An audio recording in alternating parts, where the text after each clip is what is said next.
started with sunshine and silence, the kind of quiet Saturday morning that made suburban life seem perfect. Birds, the occasional hum of a distant lawnmower, and rows of perfectly trimmed hedges lining every house in Willow Crest Estates, a neighborhood where every blade of grass had its place, and every homeowner, their unspoken expectations. For Tom Barlow, that morning felt like freedom. After years of hard work, he had finally bought his dream RV, a sleek white 30-foot motorhome gleaming under the sun. To him, it wasn't just a vehicle. It was a promise of weekends spent under open skies, family trips to the mountains, coffee brewed in silence beside remote lakes, a reminder that there was life beyond deadlines and cul-de-sacs.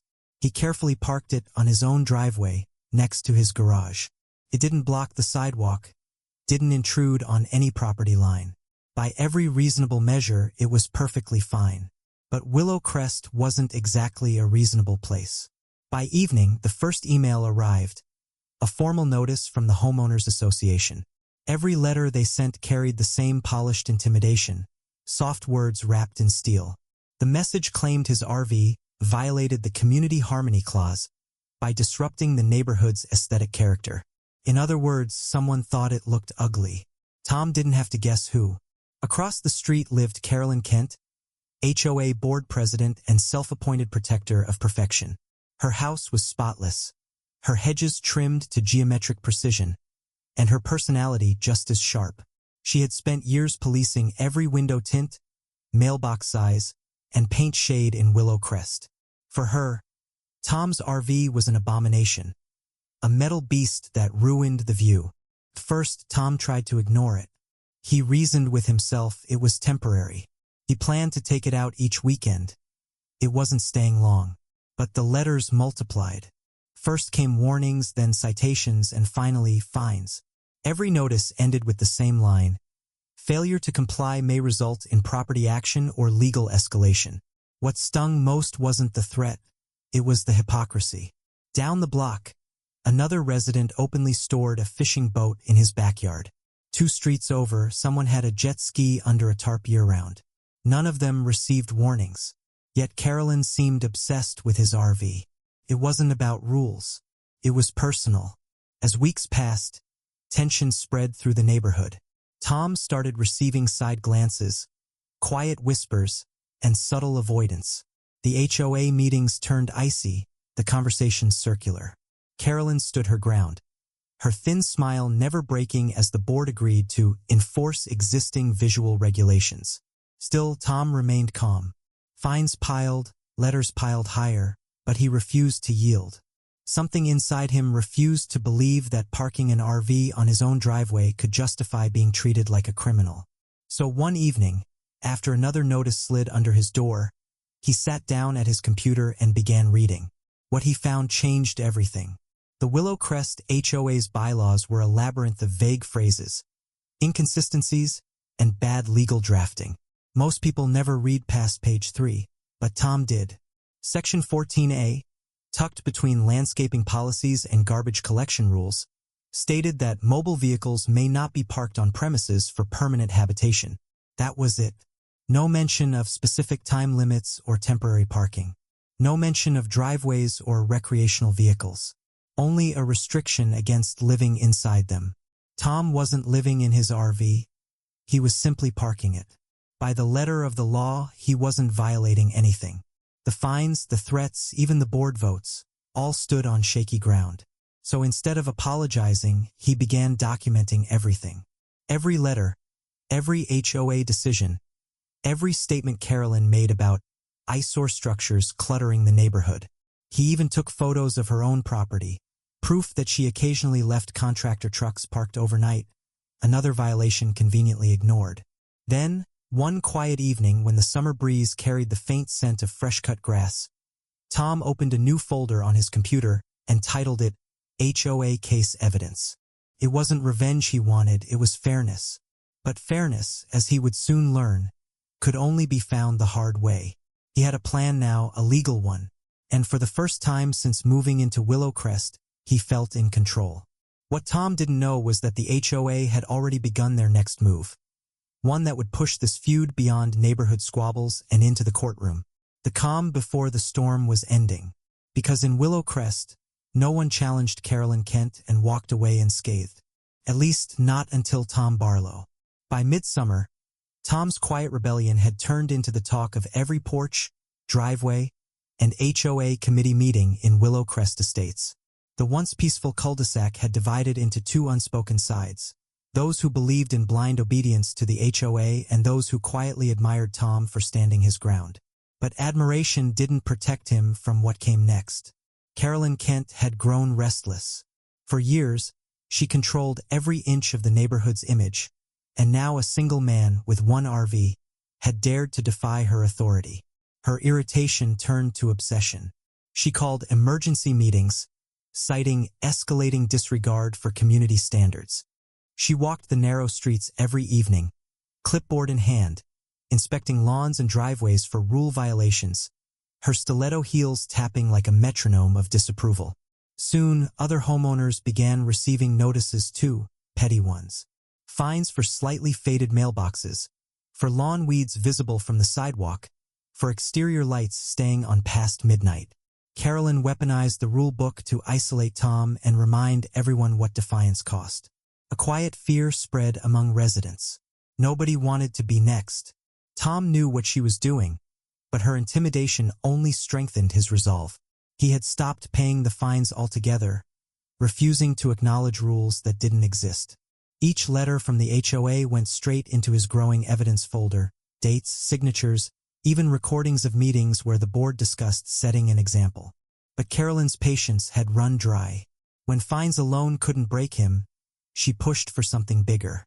One humid August morning, Tom found a certified envelope taped to his door bearing the HOA letterhead and the county clerk's seal. It wasn't another notice, it was a lawsuit. The HOA was suing him for violations causing neighborhood devaluation. They demanded removal of the RV, payment of all unpaid fines, and reimbursement for aesthetic damages.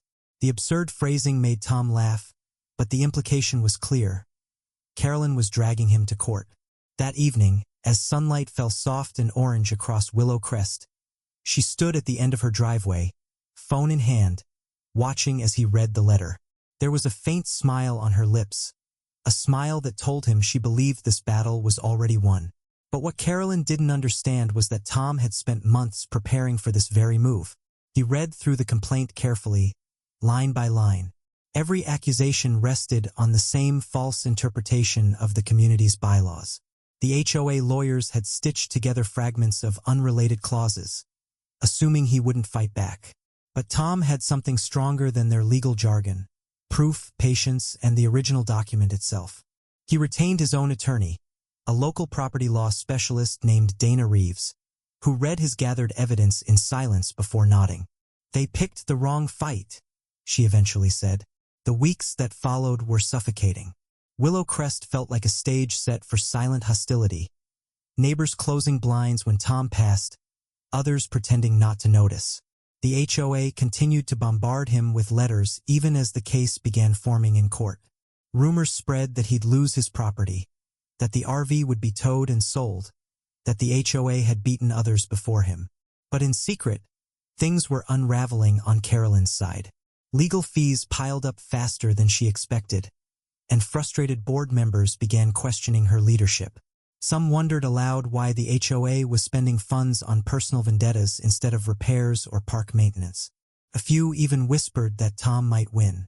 The first hearing took place in a small, wood-paneled courtroom downtown. Carolyn arrived early, dressed immaculately, her confidence unbroken. She brought a thick folder of printouts, complaints, pictures, signatures, all designed to paint Tom as a reckless rule-breaker tearing at the fabric of their tidy neighborhood. But when the judge asked for the HOA's specific rule prohibiting his driveway parking, silence fell. Carolyn's lawyer stumbled through pages, finding nothing relevant. The clause he eventually cited, the infamous community harmony section, was too vague to hold legal weight. Tom's attorney passed the judge a highlighted copy of the original bylaw, the one hidden deep within the HOA documents. It didn't ban RVs. It only banned anyone from living in them. The judge skimmed it, then looked up with faint confusion, as if wondering why this had reached court at all. Carolyn's jaw tightened. The hearing adjourned quickly, more documentary evidence requested for a later date. But the real shift happened outside the courthouse. Reporters, tipped off by a neighbor, began asking questions. The story, an HOA trying to sue over an RV parked on private property, spread faster than weeds through a neglected yard. By the time Tom drove home that day, the quiet suburban street no longer looked untouched. A few residents waved subtly when Carolyn wasn't watching. Others gave short nods of recognition, small gestures of support. For the first time since the feud began, Tom didn't feel cornered. The tide had started to turn, but Carolyn wasn't beaten yet. The HOA accounts were running low, the heat from the court filings was spreading, and something inside her refused to lose. Late that night, she stood on her porch, staring across the street at the RV glinting under the moonlight. If she couldn't win in court, she would win another way. The battle for Willow Crest was far from over. The courtroom defeat had bruised Carolyn's pride deeper than she'd ever admit. For decades, her voice ruled over every fence height and landscaping choice in Willow Crest. Losing control of one resident wasn't just an inconvenience, it was humiliation. The cracks had started showing in her authority, and to her, cracks were unacceptable. When legality failed her, she turned to what had always worked best in a neighborhood built on gossip: reputation. Her new weapon wasn't law or policy but whispers that crawled through cul-de-sacs and morning walks like vines wrapping around every ear willing to listen. She told anyone who'd listen that Tom was dangerous, vindictive, plotting to destroy the community funds, that his RV wasn't a vehicle at all, but a statement of rebellion meant to bring chaos. The rumors spread faster than truth ever could. By the end of the week, even those who had smiled at Tom after his first hearing began to withdraw again. Couples paused their conversations when he passed. Parents suddenly called children inside when his truck pulled up. It was subtle but painfully clear. Carolyn was turning the community against him. The HOA newsletters reflected this new tone too. Every edition, once filled with gardening advice and event updates, now carried veiled reminders about unity, compliance, and members whose actions threaten community peace. Her words never mentioned names, but everyone knew who she meant. Tom's mailbox filled with notes, some supportive, others sharp and anonymous. One accused him of ruining property values. Another warned him to take your lawsuit and your trailer and leave before things get worse. The words didn't scare him, but they hardened his resolve. Meanwhile, Carolyn worked quietly behind her curtain of power. She had contacts in local media, and soon a small-town blog ran a piece titled "Neighborhood Divided Over Defiant Resident." The article was full of half-truths, portraying her as the reasonable leader of an HOA struggling to maintain order against a neighbor who refused to follow rules. But Tom was ready. His evidence folder kept growing. For every lie Carolyn spread, he matched it with documentation. Screenshots of bylaws, copies of board minutes, and photos proving other residents violated the same community harmony clause without consequence. He recorded everything with calm precision. The pressure within the HOA began to build internally. Members of the board started questioning Carolyn's choices. The legal costs from their lawsuit were spiraling, and fines collected from residents barely covered the damage. Some board members grew uneasy as Tom's attorney filed counterclaims, accusing the HOA of harassment and misuse of association funds. The tension simmered beneath every meeting, every forced smile. Then the media attention that had started small began to grow. A news station in the next town picked up the story, running a segment about the RV feud dividing one perfect neighborhood. The camera crews stood outside Willow Crest's ornate entrance sign, interviewing residents. Some defended Tom's right to park his RV. Others parroted Carolyn's talking points about community preservation. The coverage drew attention from unexpected places: law firms specializing in HOA misconduct, online activists documenting abuses of power, and even an attorney general's office investigator looking into misused HOA funds. The spotlight Carolyn had used to shame Tom was now glaring directly at her. In response, she doubled down. Late-night emails went out to every resident, warning of a crisis of unity that threatened property values. Her tone shifted from composed to desperate, from measured leadership to near paranoia. Every act of defiance became personal to her, every sign of independence a betrayal. But her biggest mistake came a week later when she authorized a tow. In the early hours of a foggy morning, a flatbed truck rolled down Willow Crest Drive. Two workers marched toward the RV, chains clanging as they attached hooks to the frame. They had no warrant, only a letter signed by the HOA itself. By the time neighbors woke, Tom's driveway was empty, tire tracks marking where the RV had stood. For Carolyn, it was victory. She believed she had finally silenced him. Yet her triumph lasted only hours. By noon, sheriff's deputies visited her home with a court injunction filed under Tom's counsel. The HOA had violated property protection laws, trespassed, and illegally seized private property. The tow company, under investigation now, confessed she'd ordered it personally. That single action shattered whatever authority she had left. News cameras returned that evening, this time not to question Tom, but to film an HOA president accused of abuse of power. The once perfect HOA image lay in ruins, its glossy gate sign flickering under the glare of headlines. Still, amid the chaos, Carolyn refused to accept defeat. She began speaking of conspiracies, insisting Tom had orchestrated everything to destroy her. But few believed her anymore. The community she had ruled through fear no longer looked to her for guidance. They looked to Tom, the man she had tried to crush. Yet victory came with a cost. Tom's peace was gone, replaced by cameras, inquiries, and nationwide curiosity. His name became the symbol of suburban defiance, but his life, once simple, had turned into a constant defense against attention. As summer ended, both he and Carolyn prepared for the trial that would decide everything: the legality of his RV, the limits of HOA control, and the legacy of a feud that had outgrown its boundaries. The case wasn't just personal anymore. It was precedent. And this time, neither side could afford to lose. The day of the trial arrived beneath a gray morning sky. The courthouse steps were crowded. Neighbors, reporters, even curious outsiders drawn by the story that had transformed Willow Crest from a quiet, gated paradise into the most talked-about HOA in the county. Cameras flashed, microphones hovered, and through that restless hum, two figures emerged: Tom Barlow and Carolyn Kent. They didn't look at each other. They didn't need to. The months leading to this moment had already told the story of what they'd become. One man defending his right to live peacefully on his own property, and one woman consumed by control disguised as order. Inside the courtroom, the air hung thick with expectation. The case had evolved beyond a simple property dispute. It was now a question of power, precedent, and how far a homeowners association could go under the name of regulation. Both sides knew the verdict would set an example far beyond Willow Crest. The HOA's attorney spoke first, his words polished and practiced, painting Carolyn and her board as victims of a defiant homeowner undermining community standards. He spoke of property harmony, of collective sacrifice, trying to convince the judge that aesthetics equaled law.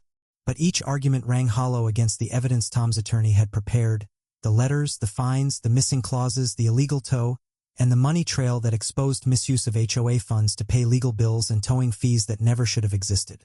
Line by line, document by document, the facade of compliance began to crumble. The court saw through the vague bylaws, the handwritten notes authorized after the fact, and the contradictions that made a mockery of fairness. What the board called policy enforcement was revealed to be personal vendetta. As witnesses testified, the story of Carolyn's obsession unfolded like a slow, unraveling thread. Former board members described being pressured into silence. Residents confessed to being fined out of fear.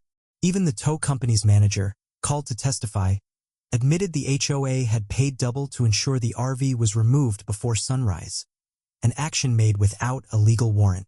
In the gallery, murmurs rippled. What had once been seen as HOA leadership now looked like domination. Carolyn sat rigid at the defense table, her composure cracking in quiet moments. Eyes darting, fingers clenched tight around her pen. Every guarded motion betrayed the loss of certainty she'd worn for years. Then came the turning point. Tom's attorney presented the HOA budget ledgers and Gary, the association's treasurer, took the stand. Under oath, his voice trembled as he explained how funds were quietly altered. Administrative expenses, masking extra legal retainer fees. Emergency votes processed without proper sign-off. All of it traced back to Carolyn's signature. The courtroom erupted. Reporters wrote furiously. Cameras captured her frozen expression. It wasn't an oversight. It was corruption.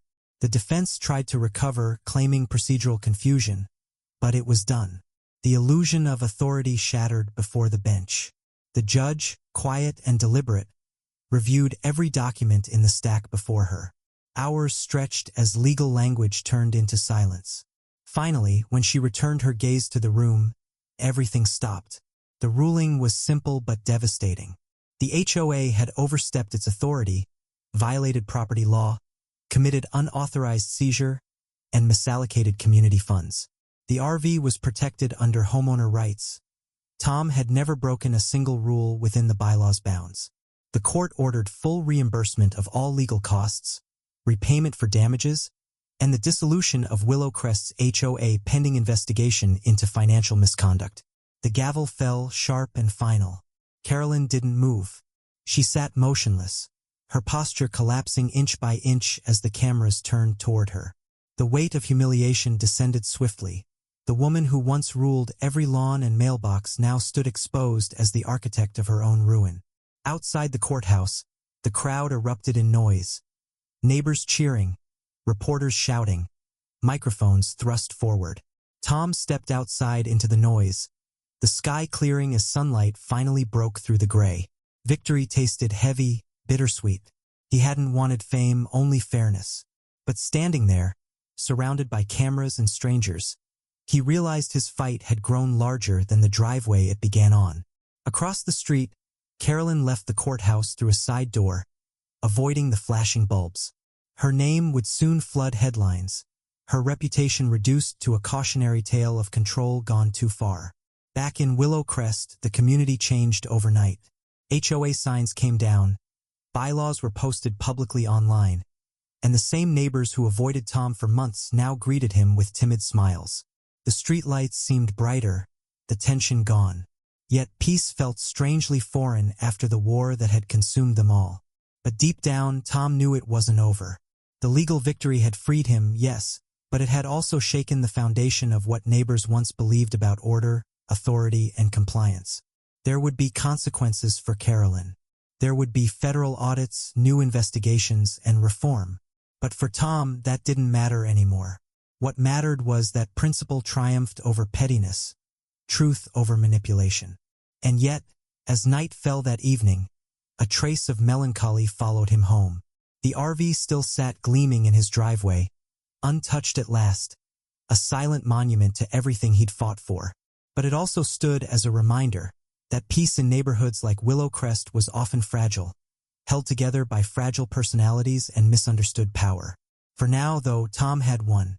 The scars of the fight remained, but for the first time in years, he could breathe freely under the fading glow of a summer sunset.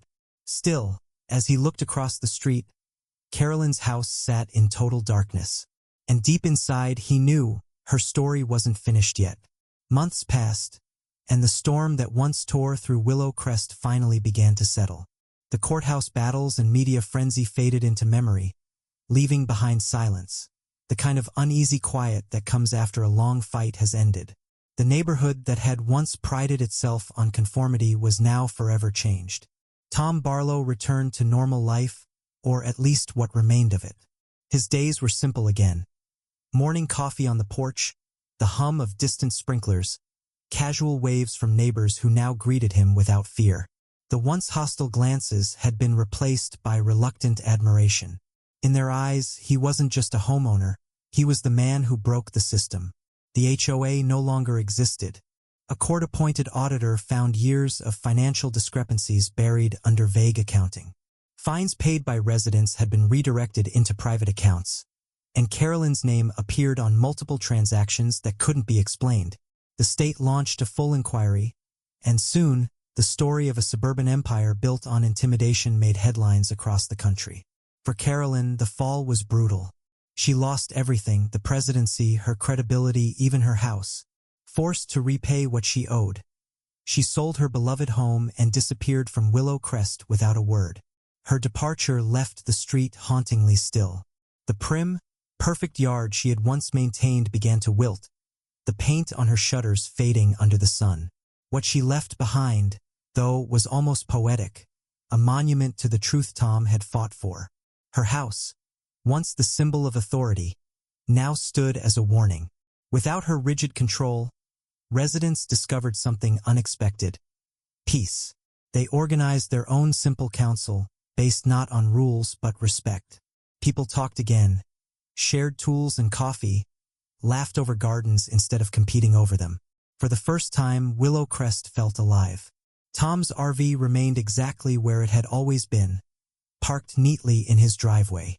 What had once started a neighborhood war now stood quietly as a symbol of perseverance. Sometimes, visitors passing through the area stopped to take photos, pointing out that driveway from the story online. It had become local legend, the place where one man had taken on an empire of pettiness and won. Yet, for all his quiet pride, victory carried its weight. The months of litigation, the late-night stress, and the endless attention had taken their toll.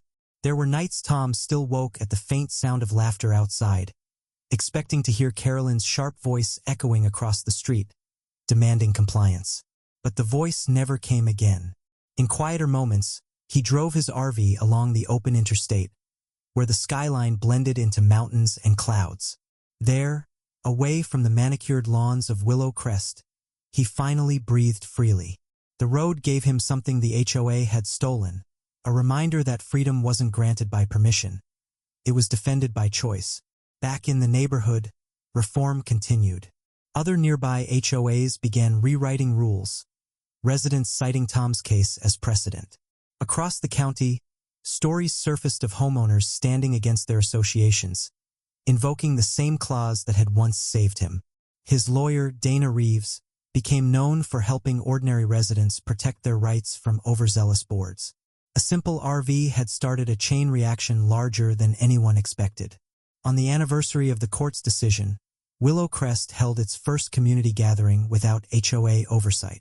Children played on lawns without supervision, barbecues sizzled, and music filled the air without restrictions on acceptable volume. Tom watched it all quietly from his driveway, leaning against the RV that had outlasted scandal and greed alike.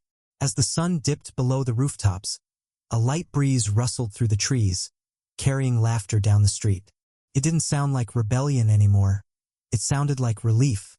Across the road, the old HOA house remained empty. For the residents, it was a reminder of how close they had come to losing their freedom entirely. For Tom, it was something else, a lesson etched into memory. Control, even when dressed in the clean lines of order, always demanded a price. Freedom, messy and unpredictable, was worth every fight to preserve. Later that night, he sat outside under the glow of his porch light, watching the moon spill softly over the RV's polished surface. It gleamed quietly in the dark, proof that sometimes one person's defiance can rewrite the rules for everyone else. Tomorrow would be another quiet day, another sunrise over a peaceful neighborhood no longer ruled by fear. And as Tom finally turned in, he thought of all the people still fighting their own small battles, against unreasonable bosses, unfair neighbors, or systems built to control. Maybe they'd see his story, he mused, and remember that justice often begins with just one person refusing to back down. The war over a simple RV had ended, but its lesson lingered across streets far beyond Willow Crest's gates. Because in the end, one man's fight for his driveway became a victory for every homeowner who ever dared to say no to injustice, quietly, firmly, and without apology.